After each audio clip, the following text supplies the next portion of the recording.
केदारनाथ में रात हो चुकी है, लेकिन यहाँ अब भी शिव की भक्ति का उजाला है।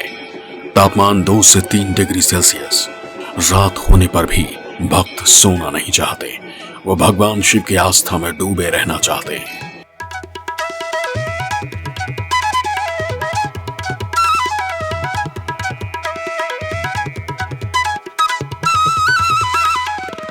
हिंदू धर्म में केदारनाथ की काफी मान्यता है।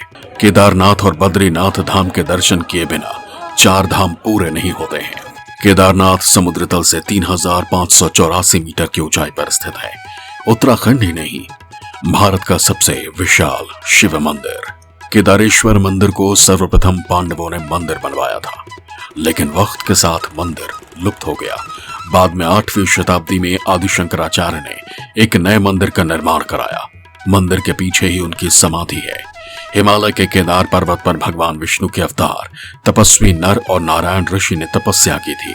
उनकी आराधना से प्रसन्न होकर भगवान शिव प्रकट हुए, जिसके बाद नर और नारायण ऋषि ने भगवान शिव से ज्योतिर्लिंग के रूप में सदा वास करने का वर प्राप्त किया।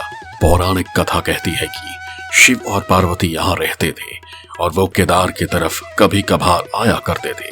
मंदिर लगभग 400 वर्षों तक बर्फ में दबा रहा था। उसके बाद भी इस मंदिर का कुछ नहीं बिगड़ा। 1300 से 19वीं ईस्वी के आसपास वो समय जिसे हिमयुग के रूप में जाना जाता था। Wadia institute of Himalayan geology Dehradun के वैज्ञानिक कहते हैं, मंदिर के दीवारों पर पीली रेखाएं इस क्षेत्र में हिम नदी की गतिविधियों की ओर इशारा करती हैं। मंदिर न सिर्फ 400 सालों तक बर्फ की गहराई में दबा रहा, बल्कि हिम नदी की तरंगों से होने वाली क्षति से भी खुद को बचाता रहा। यहाँ के पत्थरों में एक अलग चमक है।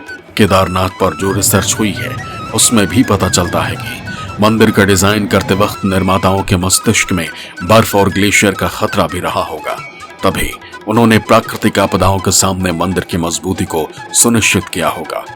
केदारनाथ में आई वर्ष 2013 की प्रलयकारी आपदा सदियों तक लोगों के जहन में रहेगी। इस आपदा में हजारों लोगों की जानें चली गईं, कई घरों का नामो निशान मिट गया, लेकिन मंदिर जिस का तस खड़ा रहा। 400 वर्षों तक बर्फ के नीचे दबे रहने की वजह से 2013 जैसी आपदा भी शिव के इस धाम को नहीं छू पाई थी। ये वो चमत्कार था जिसे पूरी दुनिया ने देखा था। ये वही शिलाखंड है जिसने मंदिर की तरफ बढ़ रहे सैलाब का रास्ता ब्लॉक कर दिया था। यह उस महान वास्तुकला का ही एक चमत्कार था कि इतनी तबाही के बीच भी केदारनाथ मंदिर का बाल बांका नहीं हुआ।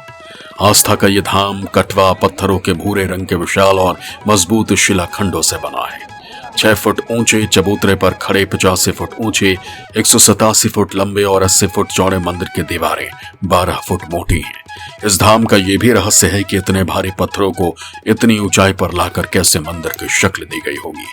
मंदिर के गुंबदों को लोहे के क्लैंप से एक दूसरे के साथ इंटरलॉक किया गया है। यही कारण है कि मंदिर आज भी खड़ा है। मंदिर के अंदर मजबूत पत्थरों पर बहुत मामूली सा फर्क पड़ा है। इस मंदिर का एक और दुर्लभ पहलू इसकी उत्तर दक्षिण दिशा भी है। आमतौर पर मंदिरों का मुख्य द्वार पूर्व और पश्चिम दिशा की ओर होता है, लेकिन इस मंदिर का द्वार दक्षिण की ओर है, जो कि बहुत कम देखा जाता है। मंदिर के कपाट 6 महीने तक भक्तों के लिए बंद रहते हैं। मंदिर 6 महीने तक बर्फ से ढक जाता है, लेकिन बाबा की जोत 6 महीने तक मंदिर में चलती रहती है। 6 महीने बाद जब कपाट खोलते हैं तो केदारनाथ यात्रा आरंभ होती है। यहाँ हर चीज शिवमय है, यहाँ हर इंसान में शिव है। उम्मीद है आपको हमारी ये वीडियो पसंद आई होगी। वीडियो को लाइक और शेयर करिए, चैनल को सब्सक्राइब जरूर करिए। जय भोलेनाथ।